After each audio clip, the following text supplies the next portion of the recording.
My grandmother had two rules for the house on Sycamore Lane. I only remember breaking one of them. I wish I could remember which one. Hi everyone, and welcome back.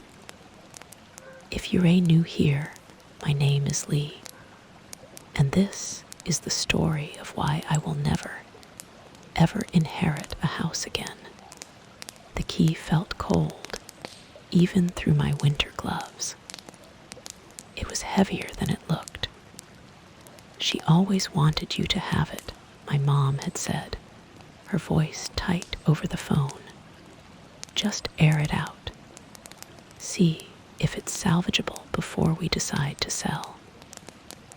It'd only been here once as a kid, for a single, hushed Christmas.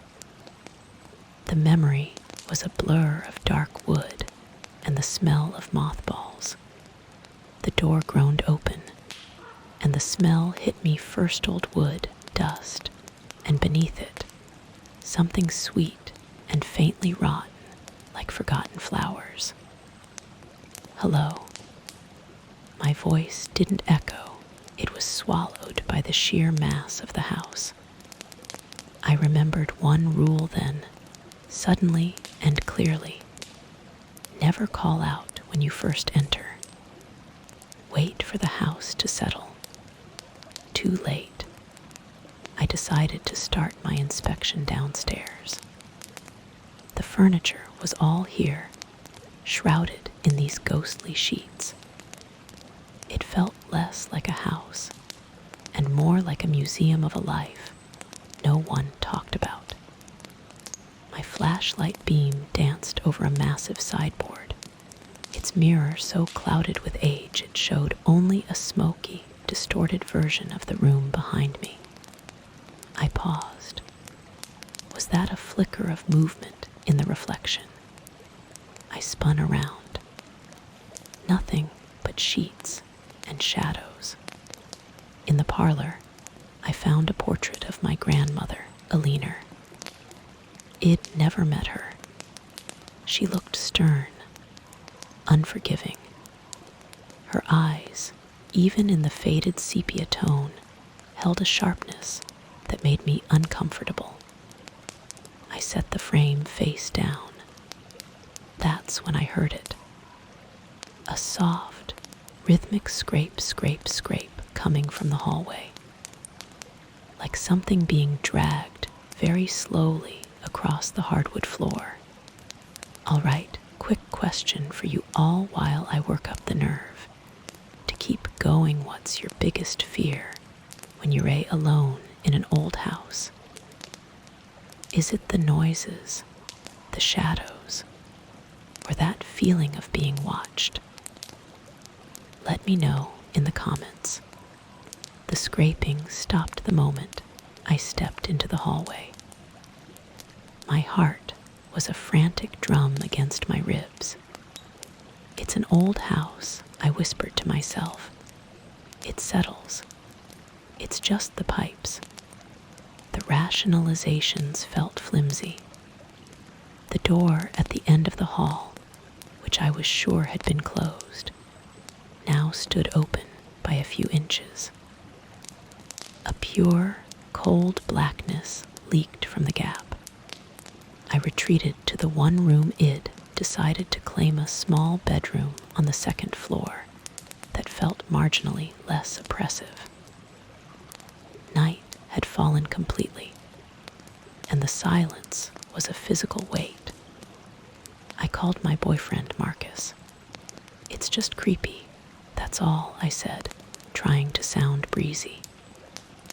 I'll be back tomorrow to start cleaning. As I spoke, I heard a faint, clear tap, tap, tap on the window pane behind me. Like fingernails. There was no tree branch near that window. I slept with the lights on, or tried to. I'd shoved a chair under the doorknob, a pathetic but comforting barricade. The old floorboards creaked and popped with the falling temperature. But then, around 3 a.m., heard the footsteps. Slow, measured, moving down the hallway outside my room. They paused right outside my door. I held my breath, staring at the thin line of light under the door. A shadow moved across it, blotting out the light for 3 agonizing seconds before moving on. Morning was a blessing.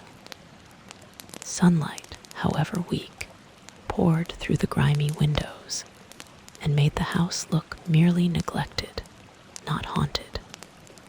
I felt silly. I'd been spooked by the dark and my own overactive imagination. I found an old percolator, made terrible coffee, and started planning my cleaning attack. The fear of the night before melted into a sense of purpose. See, everything's fine. I started in the parlor, determined to clear the sheets. As I pulled the largest one from the central object, a cloud of dust choked the air. When it settled, I was staring at an old, floor-mounted radio. A beautiful walnut Art Deco piece. Without thinking, I reached out and turned the knob. A blast of static screamed from the speaker, making me jump back. Then, through the hiss, a faint, warbling voice. "Elena," it whispered. I snapped it off. My hands were trembling. It was just a random frequency, picking up some crosstalk. It had to be. In my grandmother's writing desk, I found her journal. The entries were Mundane-weather grocery lists, but on the inside front cover, written in a tight, spidery script, were the rules. Rule 1, never call out upon entering. Wait for the house to settle. Rule 2, never acknowledge the footsteps as your own. Rule 3, never, under any circumstance, open the attic door. I'd already broken Rule 1, and last night had I mentally claimed those footsteps as belonging to something else. Had I broken Rule 2 just by being afraid of them? The attic door was at the end of the 3rd floor hallway. I hadn't even gone up to the 3rd floor yet. But now the rule burned in my mind. Never open the attic door. Why? What was up there? The lawyer said all the legal papers were in the study. The door itself was unremarkable, save for an old-fashioned iron latch. As I stood there, a cold draft seeped from the gap between the door and the floor, coiling around my ankles. And then, from the other side, I heard a soft, wet, dragging sound. Logic shattered. Every primal instinct screamed at me to run. I took a step back. The dragging sound stopped. A new sound began, a low, rhythmic creaking, like someone slowly rocking in a wooden chair. The iron latch began to tremble. Then, with a click that echoed in the silent hall, it lifted. The door wasn't locked. It was being unlatched from the inside. The door began to swing open silently on well-oiled hinges. I couldn't move. I couldn't breathe. The darkness within the attic wasn't an absence of light. It was a substance, thick and hungry. And from it, a figure emerged. It was tall, stooped to fit the frame, its limbs too long and thin. It had no face, just a deeper shadow where a head should be. It didn't step out. It unfolded into the hallway. It was the shadow from under my door, given form. It was the source of the scraping, the footsteps. It was the tenant. And and I had broken the rules. I had called out to it, acknowledged it, and now I stood at its door. I don't remember running down the stairs. I don't remember throwing open the front door and stumbling into the cold daylight. I only remember the feeling of something dry and cold brushing the back of my neck as I fled. I never went back. The house was sold as is, contents included. I still have the keys. Sometimes, in my new apartment, late at night, I hear a familiar, soft scrape, scrape, scrape from the hallway. And I have to remind myself I never actually opened the attic door. So which rule did I break? Or did the thing inside simply decide it liked being acknowledged? Thank you so much for watching. If this story sent a chill down your spine, please give the video a like. It really helps the channel. And subscribe for more true horror stories every week. Stay curious, but maybe don't break the rules. I never believed in my family's curse until I had to spend a night in the place where it began. My name is Ava. 2 weeks ago, my estranged father died. His lawyer contacted me with the news, and with a single, bizarre condition of his will, to inherit his remote property in the Adirondacks. I had to spend one full night alone in the old family cabin. Just one night seemed simple enough. A formality. A last cruel joke from a man I hadn't spoken to in a decade. I told myself I was doing it for the money, for the chance to sell the land, and finally be free of his legacy. But as I turned off the paved road onto a gravel track that seemed to swallow the car whole, the first true prickle of doubt crept up my spine. The GPS had lost signal 20 minutes ago. The cabin looked exactly as I remembered from childhood summers I'd tried to forget. Lonely, imposing, and holding its breath. The key was under a mossy rock, just like the lawyer said.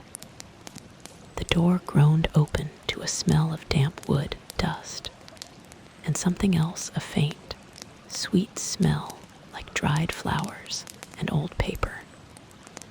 The furniture was covered in white sheets, giving the main room the appearance of a gathering of silent ghosts. I dropped my duffel bag on the floor, the sound echoing too loudly in the hollow space. "Okay, Ava," I whispered to myself. In and out, just sunrise to sunset. But have you ever walked into a place and immediately felt watched? Not by a person, but by the walls themselves. I decided to explore, to prove to myself there was nothing to fear. The place was a time capsule. In a corner, I found my father's old trunk, the one he'd never let me open as a kid. The lock was rusted shut, but the carvings on the lid I'd seen them before, in fragments of nightmares. Swirling lines that looked like trees, and eyes, and mouths open in silent screams. A shiver that had nothing to do with the cold racked my body. I left it alone. The lawyer's letter had been very clear. Do not open any sealed containers or locked rooms belonging to your father. At the time, I'd rolled my eyes. Now, the warning felt like a live wire in the room. Night fell fast and complete, a suffocating blanket. I ate a tasteless sandwich at the kitchen table, my lantern creating a tiny island of light in an ocean of dark. The silence was the worst part. No crickets, no wind in the trees, nothing. Just a heavy, waiting quiet. I tried to think of normal things, me apartment, my job, my friends, but my thoughts kept circling back to that trunk and to my father's face the last time I saw him. He looked at me with such sadness and said, "The woods have a long memory, Ava, and so does our blood." I was 12. I thought he was being dramatic. Now, staring into the black square of the window, seeing my own pale, wide-eyed reflection superimposed over the nothingness, I wasn't so sure. The first sound came just after midnight. A soft, rhythmic scratch, scratch, scratch from upstairs, like nails on wood. My blood turned to ice. "It's a branch," I said aloud, my voice thin and unconvincing. "Or a mouse. Just a mouse in the wall." The scratching stopped. I let out a breath I didn't know I was holding. Then a new sound. A faint, wet drip, drip, drip, coming from the direction of the sealed trunk. But that was impossible. The trunk was dry as a bone. I stood up, my chair scraping loudly. The dripping stopped. "What's the weirdest sound you've ever heard in your own home at night? The one you tried and failed to logic away." I couldn't stay down there. The silence felt like pressure in my ears. Maybe if I checked upstairs, proved it was empty, I could calm down. Each step on the staircase screamed under my weight. The lantern light bobbed, making the shadows in the upstairs hallway writhe. There were 3 doors, 2 bedrooms, and what I remembered as a small study. All were closed. The scratching had come from up here. I reached for the first doorknob, my hand trembling. The room was empty. Just dust and moonlight. A wave of relief, so potent it made me dizzy, washed over me. See, my imagination, fueled by isolation and family guilt, was running wild. I checked the second bedroom, also empty. The study door was locked. I rattled the knob, but it held firm. Probably just full of old paperwork. A locked door was a good sign. It meant I didn't have to go in there. I turned to go back downstairs, already feeling the tension in my shoulders begin to unknot. That's when I heard the humming. It was a low, tuneless hum, the sound a man might make while lost in thought. It was coming from behind me, from inside the locked study. A hum I recognized. It was the same absent-minded sound my father used to make when he was whittling wood by the fire. My breath hitched. "Hello," I whispered, my mouth dry. The humming stopped. A floorboard inside the study creaked, as if someone had shifted their weight. Then, from right on the other side of the thin wooden door, a voice I hadn't heard in 10 years, calm and clear, said, "Ava." You came. I didn't scream. The fear was too deep, too paralyzing for sound. I just ran. I stumbled backwards, then turned and fled down the stairs, my heart a frantic drum against my ribs. I skidded into the main room, my eyes flying to the front door. Escape. I just had to get out. But the lawyer's words echoed, one full night from sunset to sunrise. Leaving before dawn voids the inheritance. The money was my fresh start. I stood there panting, caught between a terror I couldn't understand and a future I desperately needed. Logic, brittle and thin, reasserted itself. A trick, a recording. My father was a paranoid, reclusive man. He could have rigged something. I dragged a heavy armchair in front of the front door, a pointless but comforting barricade. Id waited out, just a few more hours until dawn. I sat on the floor with my back against the chair, the lantern between my knees, and listened. For a long time, there was nothing. Maybe I had imagined it, stress and sleep deprivation. I almost convinced myself. Then the sweet, cloying smell from when I first entered, the smell of dried flowers and old paper intensified, becoming overpowering. It was coming from the trunk. I looked over. The rusted lock was still in place, but the lid was now open a crack. No, it had been sealed. It checked. As I watched, a single black droplet welled up from the seam of the lid and fell to the floorboards with a soft plink.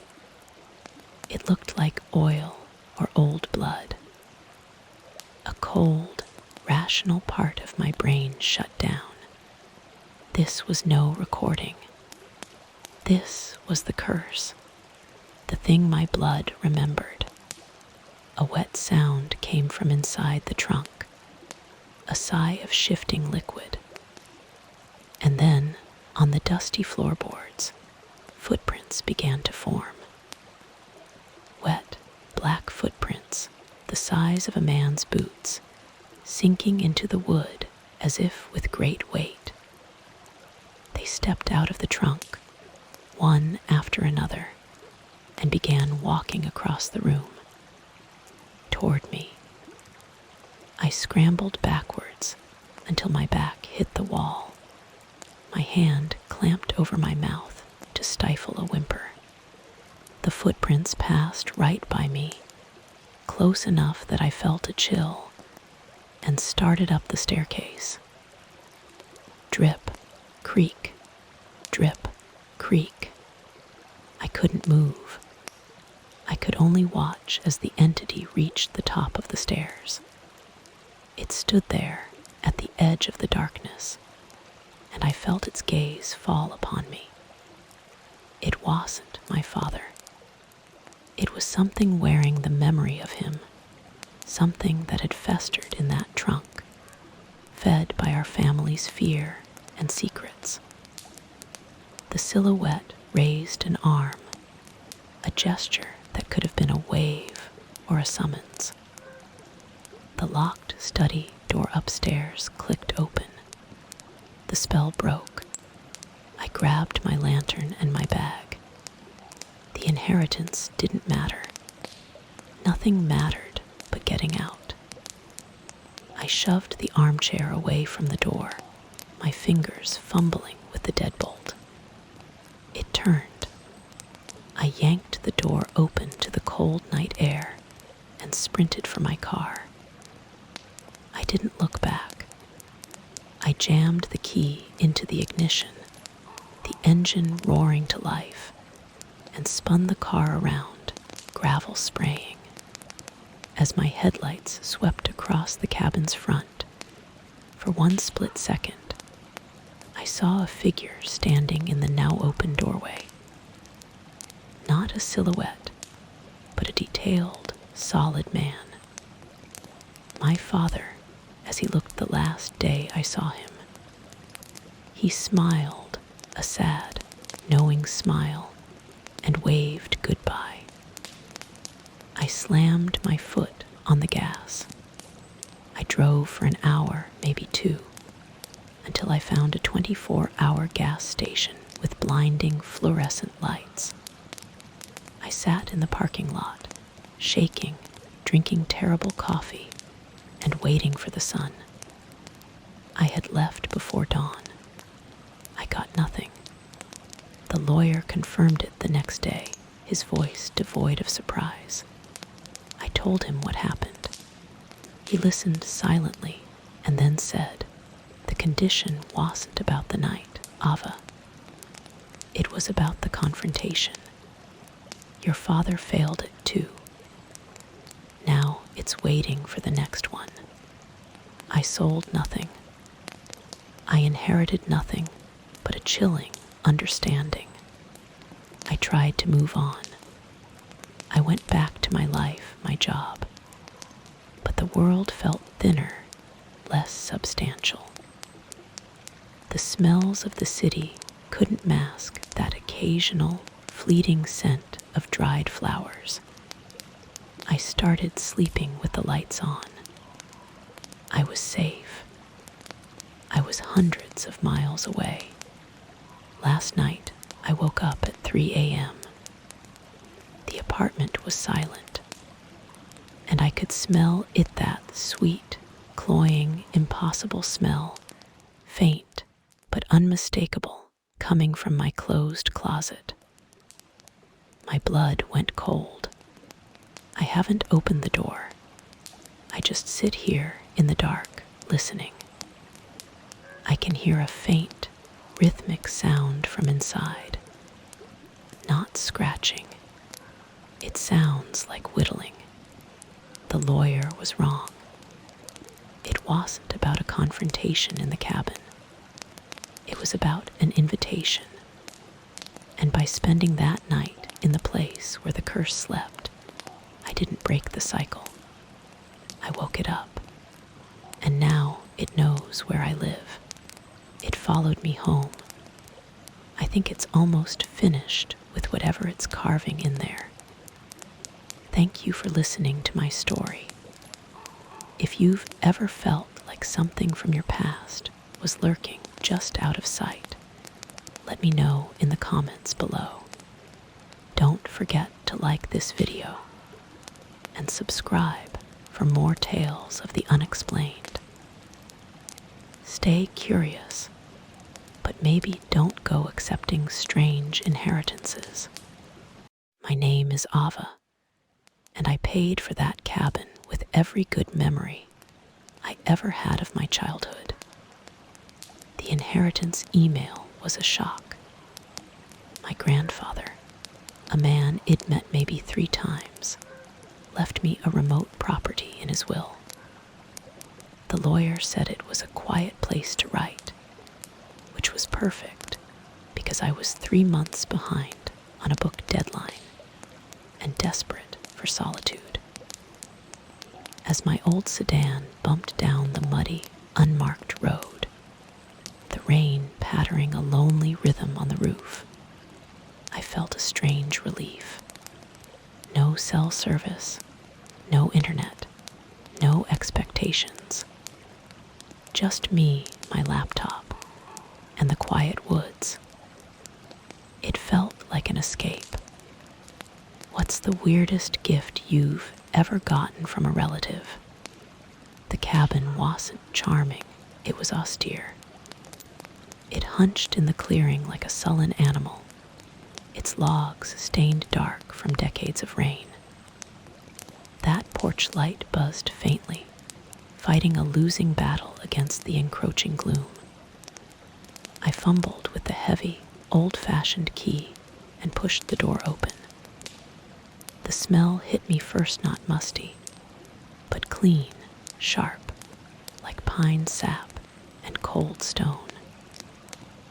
And underneath it, the faintest trace of my grandfather's pipe tobacco, a scent I hadn't smelled in 20 years.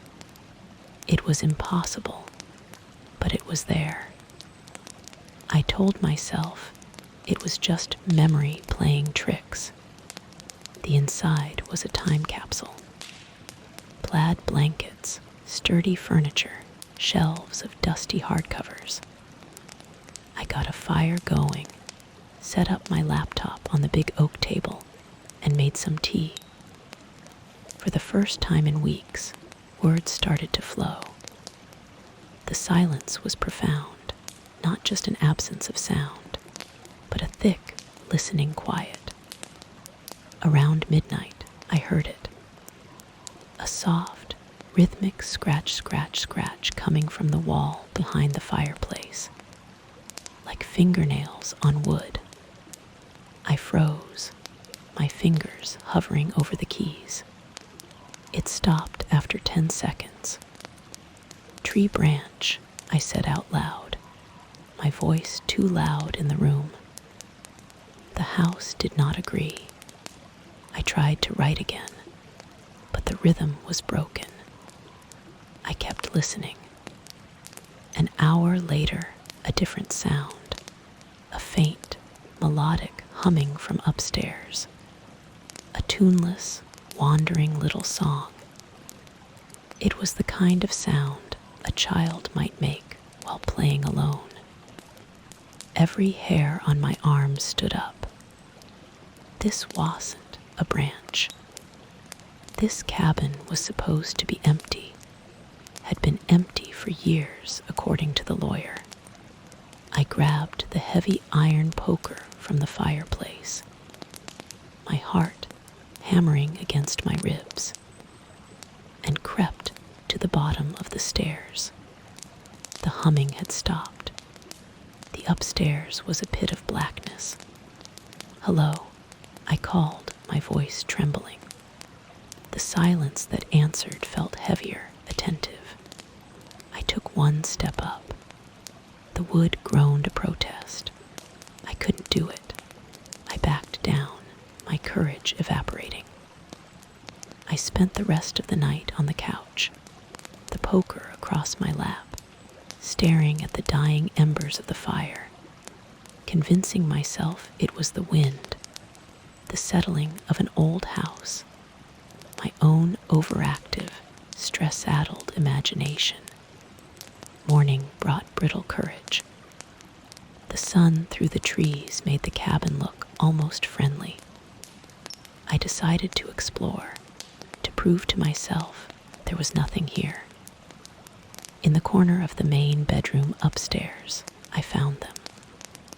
Not scratches from furniture. These were deliberate, clustered sets of 4 parallel lines, like the marks of small, frantic claws. But they weren't random.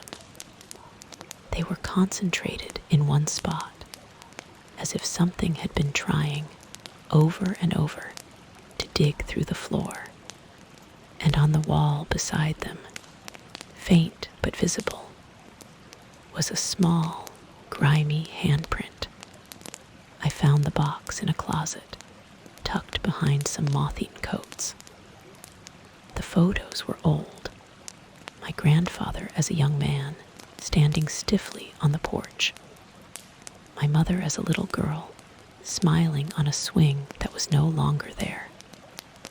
And then, one taken from an upstairs window, the cabin's backyard, and there, just at the tree line, was a blurry, pale shape, a small figure facing the house. The photo was dated July 1961. On the back, in my grandfather's tight script, it said "The Watcher." Still here. The rest of the day was a write-off. I was jumpy, seeing movement in every shadow. That evening, doing the dishes, I looked out the window over the sink. The clearing was deep in twilight, and at the edge of the trees, exactly where the figure was in the photo, stood a child. It was too far to see details, just a small, pale smudge against the dark pines. It wasn't moving. It was just watching. I dropped the plate. It shattered in the sink. When I looked back, the figure was gone. That was it. I wasn't staying another night. I threw my stuff into my bag, ran to the car, and fumbled with the keys. The engine turned over once, coughed, and died. I tried again. A weak, grinding whine. The battery was dead. Impossible.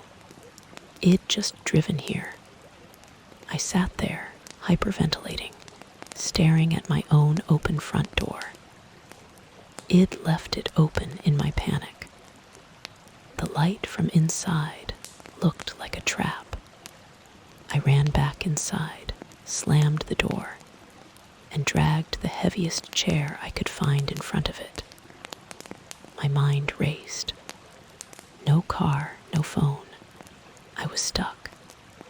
I had one kerosene lamp. I'd wait until dawn and then walk out, no matter how far.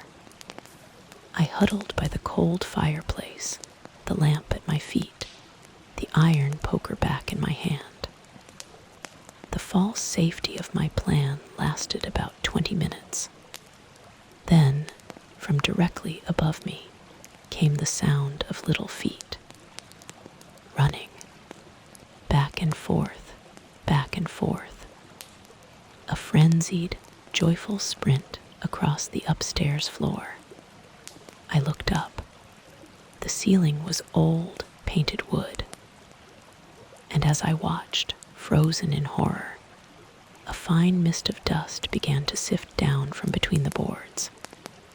And in that dust, shapes formed. The shapes of footprints. Small, bare feet appearing one after another in a frantic sprint, right above my head. Thump, thump, thump, thump. Then they stopped. Silence. A single, larger cloud of dust poofed down, as if something had jumped and landed hard. Then a new sound. A slow, deliberate drag from the corner of the room near the stairs. Like something heavy being pulled. It never opened the basement door. It was in a shadowy nook off the kitchen, and I'd avoided it. Now it was open a crack. An inky blackness bled out from it, and in that blackness 2 points of light reflected my lamplight. Not eyes. They were too metallic, too lifeless, but they were watching. A cold, sour smell wafted out damp earth and something sweetly rotten. A small, whispering voice, dry as fallen leaves, echoed up from the dark. It didn't speak words. It just echoed my own frantic thoughts back at me. Stuck alone, grandfather's, mine. It stepped into the light. It wasn't a ghost, not in any sense I understood. It was a thing of this place, a construct of pine roots and forgotten sorrow, wrapped in the faded scraps of a child's dress, with those terrible silver buttons sewn where its eyes should be. It was the watcher. It was the thing that scratched. It was the hum. It didn't move toward me. It just tilted its head, and the whispering voice filled my head. It showed me, not with images, but with a crushing weight of feeling. Loneliness so deep it was a physical ache. A child forgotten, left behind, woven into the very soil and wood of this land. My grandfather hadn't built a cabin in the woods. He built it around something. And now it thought I was here to stay, to keep it company. I don't know how I got out. One moment I was staring into those button eyes, drowning in its centuries of solitude. And the next I was in my car, the engine roaring to life, as if nothing was wrong. I didn't look back. I drove until I found a signal and called a tow truck from the next town over. I never went back. I sold the cabin for $1 to a property developer who didn't believe in ghosts. Sometimes at night, when the house is too quiet, you'll hear a faint, familiar scratch on the wall behind the headboard, and you'll hum a tuneless little song until it stops. Because some things, once they know you see them, don't ever really let you go. Thank you for listening to my story. If you've ever felt like you were being watched in an empty place, you're not alone. Let me know in the comments what you would have done. If you enjoyed this tale of inherited terror, please give this video a like and subscribe for more weekly journeys into the unknown. Stay curious, but maybe don't accept strange inheritances. I used to love driving at night. There's a solitude to it, a sense of being the only soul awake in a sleeping world. That's what I told myself anyway, as I guided my old sedan down Highway 17, the rain a steady drum roll on the roof. My name is Ava. I was heading back to the city after a weekend visiting my sister, the map on my phone showing a 4-hour stretch of nothing but pine trees and the occasional gas station. The wipers swished back and forth, a metronome counting down the miles. I took a sip of cold coffee and cranked up the radio, trying to shake off a chill that had nothing to do with the damp October air. That's when I saw the first sign, literally. A faded orange diamond flashed in my high beams. Detour ahead. I groaned. My phone's signal had died about 20 minutes back, so I was running on memory and hope. I slowed, peering through the downpour. The main highway was blocked by a mess of cones and a single flickering utility light. An arrow pointed to a narrow, unmarked road diving into the woods. No choice. I turned. The detour road was a different world. The asphalt was cracked and patched, the towering pines closing in like a corridor. The fog here was thicker, a living thing that swallowed my headlights after just a few feet. My knuckles were white on the steering wheel. I leaned forward, squinting. That's when I saw the first figure, just a dark shape, standing perfectly still on the shoulder, about 50 yards ahead. My heart jumped into my throat. As I got closer, the headlights revealed it. A life-sized, wooden cutout of a smiling man in overalls, like something from an old-fashioned advertisement. It was holding a painted sign that simply read, "Smile." Weird, deeply weird.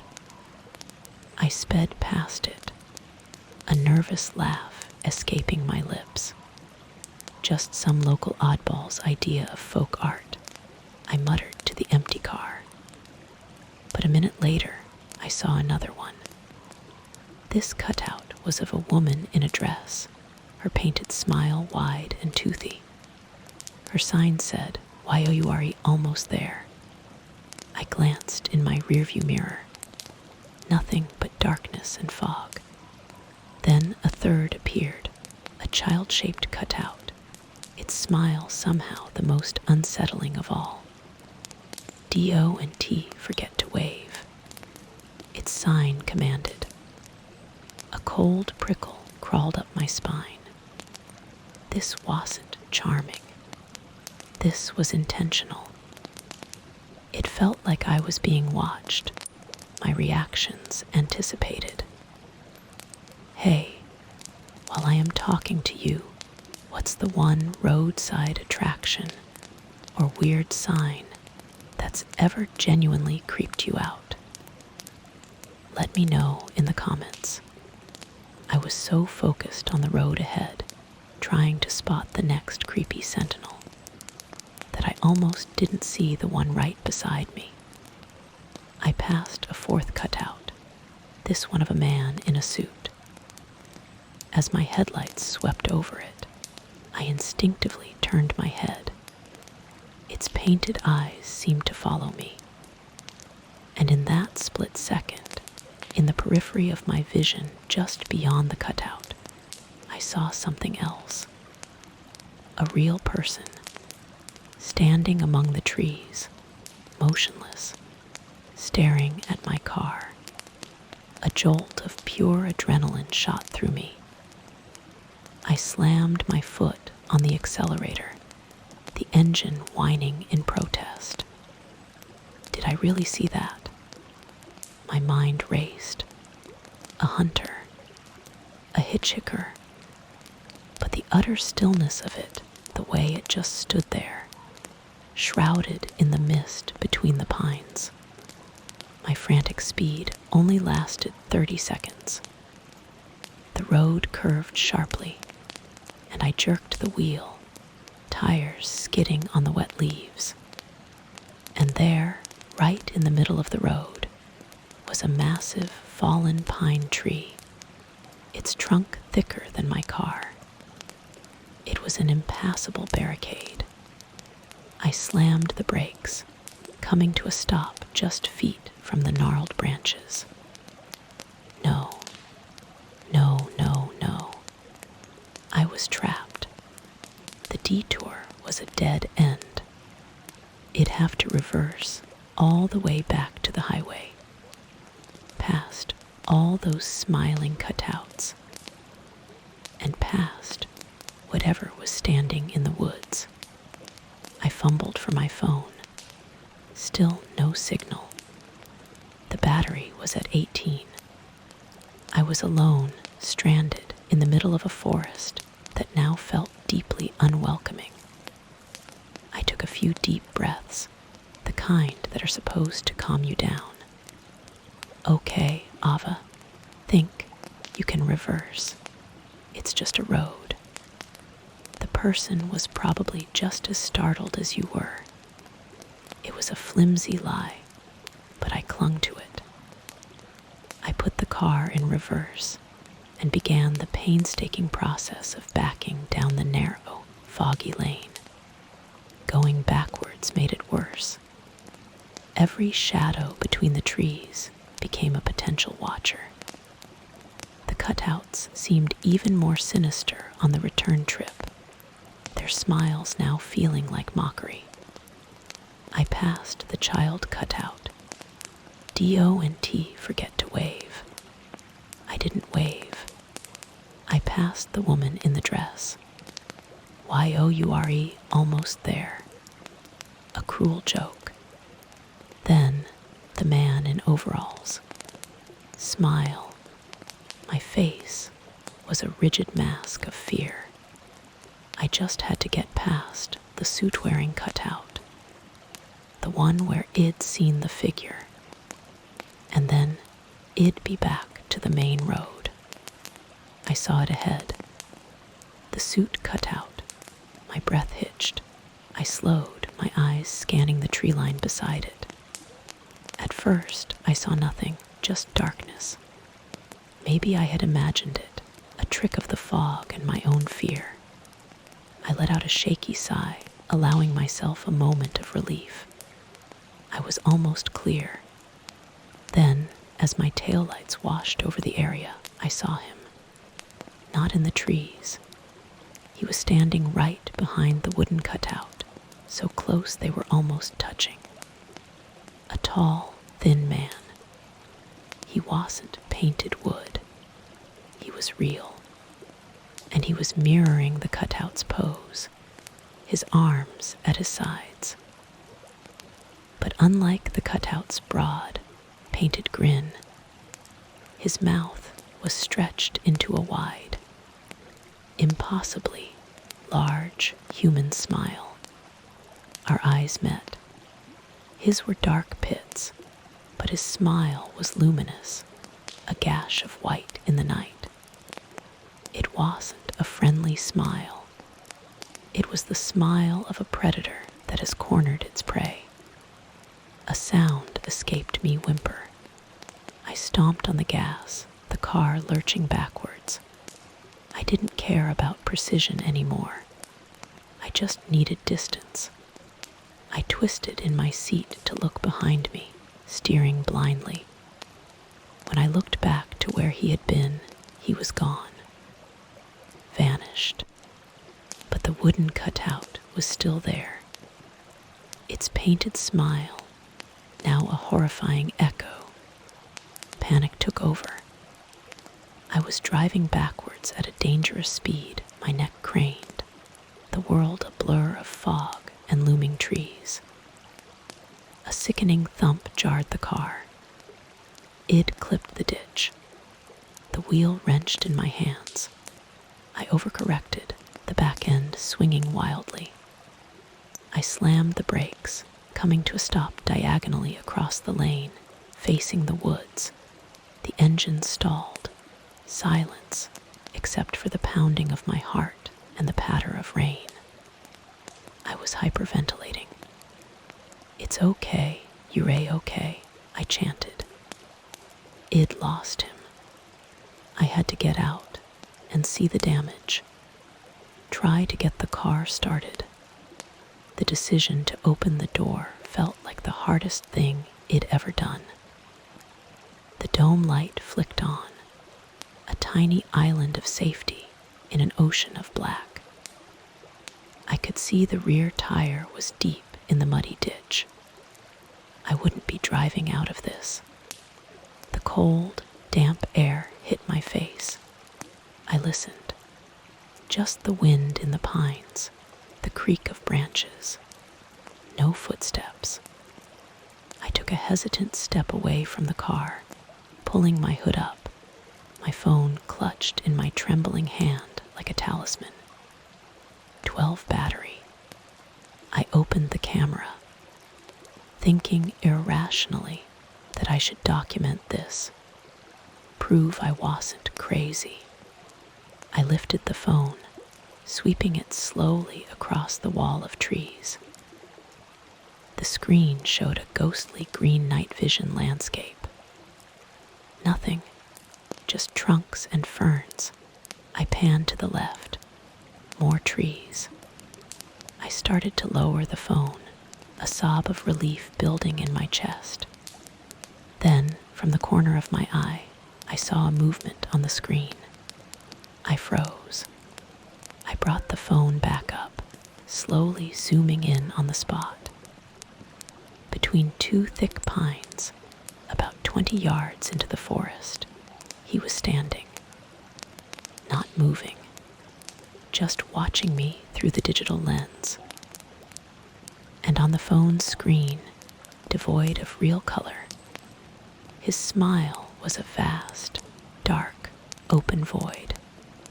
He took a step forward, then another. His walk was wrong-stiff, jerky, like his joints didn't bend properly, but it was fast, horrifyingly fast. I stumbled backwards, my phone flying from my hand and vanishing into the mud. A scream finally tore loose from my throat. I scrambled for the open car door. He was halfway across the road now, that smile never wavering, never changing.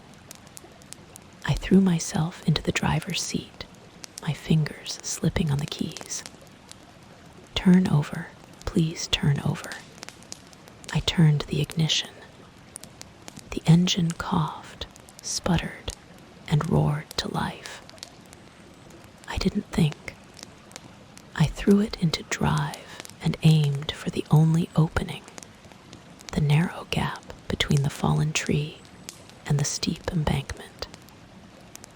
Branches shrieked against the metal, but I plowed through, my car lurching onto the other side of the barrier.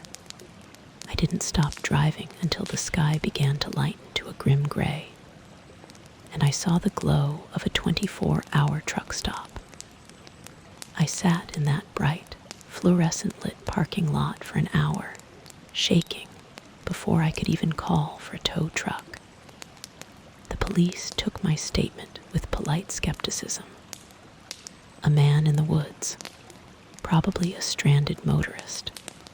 The cutouts, quirky local art, the fallen tree, a storm casualty. They suggested I was tired, disoriented by the fog. I didn't argue. What could I say? I filed the insurance claim for the deep scratches along my car. I told my sister I had a flat tire. I tried to forget the shape of that smile in the dark. And for a while, I almost convinced myself it was just a panic-induced hallucination. Until this morning, when I checked my mail, there was no return address. Inside the plain white envelope was a single, glossy photograph. It's a picture of my car from last night, stalled on that dark road. You can see me through the windshield, my face a mask of terror. And standing beside the driver's door, clear as day, is the smiling man. His hand is raised, not in a wave, but with his fingers curled, as if he's about to knock. He must have been there, right outside my window, in the second before I got the car started. The photo is dated, and at the bottom, in neat, printed letters, it says, "You forgot to smile back. He's not in the woods anymore. He knows where I live. I wasn't supposed to take the shortcut. That's the first thing you need to understand. My name is Lee. And this is the story of the night I learned that some roads aren't on any map, and some voices don't come from anywhere human. It was past midnight. I was driving back from my cousin's wedding, exhausted, my heels kicked off on the passenger seat floor. The GPS had rerouted me due to a closure on the main interstate, promising to shave 40 minutes off my trip with a more efficient route. The new path led me onto State Route 47, a 2-lane blacktop that cut through the heart of the Whispering Pines National Forest. At first, it was just quiet, peaceful even. But then I noticed the first strange thing. My phone's signal bar didn't just dip to 1 bar. It vanished completely. A perfect, empty circle with a line through it. The second thing was the GPS itself. The smooth, robotic voice didn't change, but the map on the screen it did. The detailed rendering of the forest and side roads dissolved, leaving only a stark, simple red line on a flat green background, like it was displaying the most basic, ancient version of itself. In 500 feet, continue straight, it intoned. There were no turns to take, just this endless, arrow-straight road. I turned on the radio, seeking any kind of human noise. Static. I scanned the dial. More static. A low, rhythmic whump-whump-whump that might have been a helicopter, but sounded more like a giant, slow heartbeat. I switched it off. The silence that followed was thicker, heavier than before. That's when I got the creeps. Real, bone-deep chills. I checked my rearview mirror. Nothing but darkness. My high beams illuminated about 100 feet of asphalt before being swallowed by the night. The pine trees on either side stood like a solid, impenetrable wall. Have you ever been so alone that the silence feels like a physical presence? Like it's sitting in the back seat, watching you? I tightened my grip on the wheel. "Just drive, Lee," I muttered to myself. "It's just a dark road. You're a grown woman. Get a grip." But then my headlights caught something. A figure standing on the shoulder, just at the edge of the light. My heart slammed against my ribs. It was a man, I think. He was just standing there, facing the road, not hitchhiking, not broken down, just standing. As I shot past him, my lights washing over him for a split second, I didn't see his face. I saw that he was wearing what looked like an old, dark suit, and he was holding something pale at his side. I stared into the rearview mirror as I sped away, expecting to see him recede. But the road behind was empty. He was gone. No trace. A cold sweat broke out on my neck. Maybe I was more tired than I thought. Maybe my eyes were playing tricks. I decided then and there to find a place to pull over and just sleep in the car until sunrise. But the road offered no turnoffs, no rest stops, just the unending tunnel through the pines. After another 20 minutes of nothing, I saw a light. A single, warm, yellow light flickering between the trees to my right. A house, a cabin. Relief, sweet and dizzying, flooded me. A sign, any sign of other people. I slowed down and saw a narrow, gravel driveway leading off into the woods toward the light. Without a second thought, I turned. The gravel crunched loudly under my tires, a shockingly real sound after the muffled silence of the asphalt. The driveway curved, and the cabin came into view. It was small, rustic, with a single porch light on. A car was parked out front, an old, boxy sedan. Someone was home. I parked behind the sedan, my headlights illuminating the front of the cabin before I turned the engine off. The sudden quiet was absolute. I took a deep breath, put my shoes back on, and walked up to the front door. I knocked, the sound too loud in the stillness. No answer. I knocked again. "Hello," I called out. "I'm sorry to bother you. I'm lost. My phone's dead." Nothing. I tried the door handle. It was unlocked. The door swung inward with a long, low creak. Hello. The interior was dark, but the porch light spilled in, revealing a simple, tidy living room. A couch, a wood stove, a table. It looked normal. Lived in. A cup of tea was on the table, steam still rising from it. "Okay, this is officially weird," I whispered. The tea was hot. Someone had just been here. Maybe they were out back. I stepped inside, my skin crawling. The air was warm, smelled of pine and wood smoke. On a side table, I saw an old rotary phone, an actual landline, my salvation. I hurried over and picked up the heavy receiver. I put it to my ear. No dial tone, just a soft, wet, rustling sound, like leaves being dragged slowly over the mouthpiece. And underneath that, a whisper.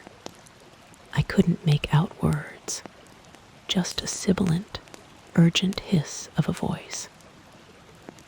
I dropped the receiver like it was a live snake. It clattered against the table.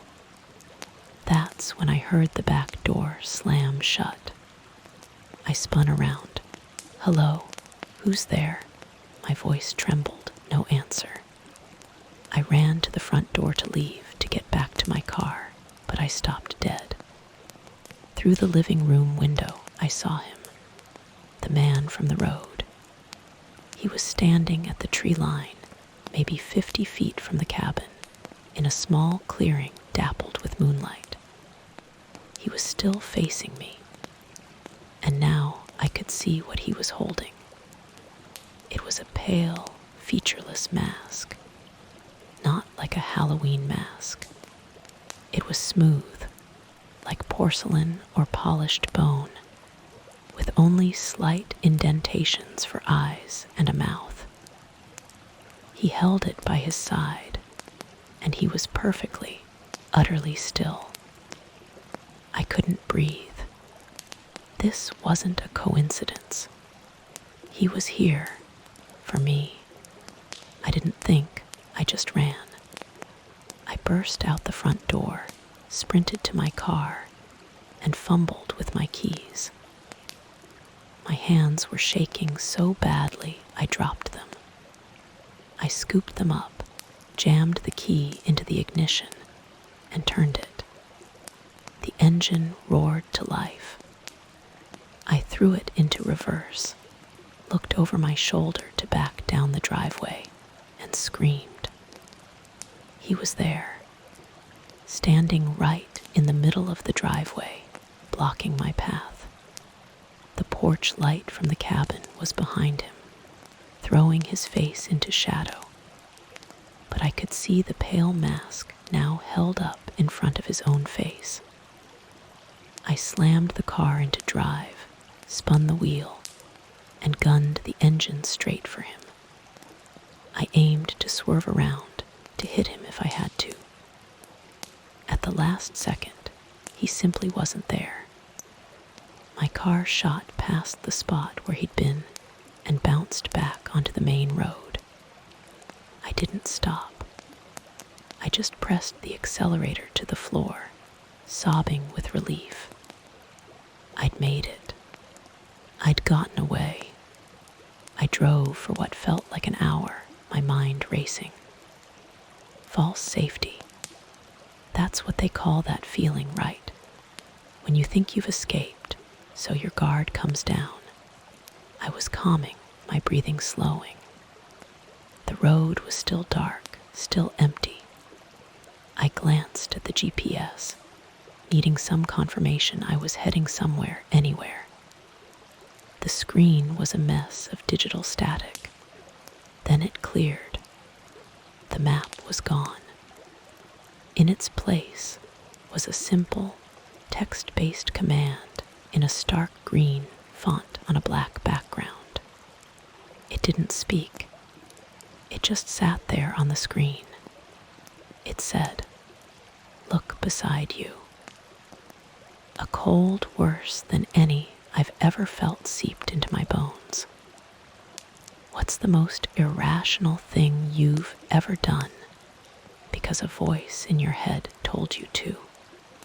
My eyes, against all instinct, against every screaming neuron in my brain, drifted slowly to the right, to the passenger seat. It was there, the pale mask. It was sitting upright on the seat, the seatbelt fastened across it as if holding it in place. The hollow eyes seemed to stare at the road ahead. I hadn't put it there. It couldn't be there. I screamed, a raw, tearing sound, and swerved, nearly losing control of the car. I swatted at it, my hand passing through empty air. It was an illusion, a trick of the shadows. But when I looked again, it was still there. And then, the voice didn't come from the mask. It didn't come from the radio. It came from inside my own head. A dry, whispering rustle like pages turning in an ancient book. It said, "We're almost home, Lee." That was 6 months ago. I don't know how I eventually found my way to a gas station that night. I don't remember the rest of the drive. The police found my car parked haphazardly at a rest stop 50 miles from where I started, me catatonic inside. They said I was suffering from exhaustion, sleep deprivation hallucinations. They kindly suggested I see a therapist. I did. I take the pills they prescribed. They don't stop the whispers. I sold my car. I can't look at a GPS. I dream of straight roads and pine walls. Everyone tells me it's over, but they're wrong. Because sometimes, late at night, when the world is quiet, I feel the cool, smooth press of porcelain against my cheek. And I hear the highway whispering, telling me it's time to go back. It's waiting for me to finish the trip. And I am so very tired of driving. Thank you for listening to my story. If you've ever felt a strange pull on a lonely road, you're not alone. Let me know in the comments what you would have done. Don't forget to like and subscribe for more tales from the shadows. Stay safe out there